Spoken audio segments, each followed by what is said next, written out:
juvenile delinquent. I'm a teenager. I'm young at heart in life. In this position, I'm carefree. I enjoy doing nothing but to drink the wine of plenty.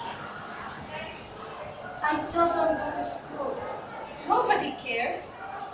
But instead, you can see me roaming around, standing at the nearby canto, or maybe standing beside a jukebox, playing the nerve-tickling buggle. Those are the reasons why people, you branded me delinquent, a juvenile delinquent.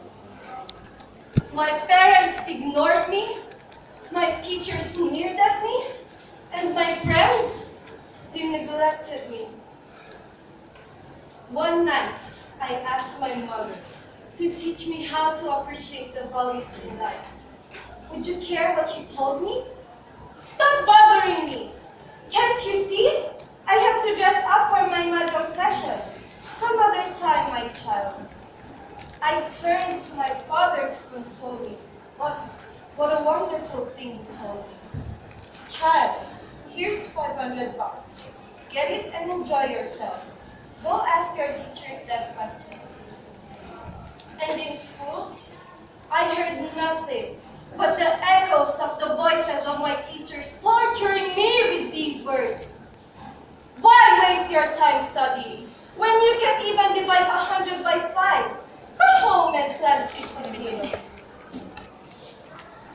I may have the looks of Audrey Hepburn, the howling voice of Natalie Cole, but that's not what you can see in me.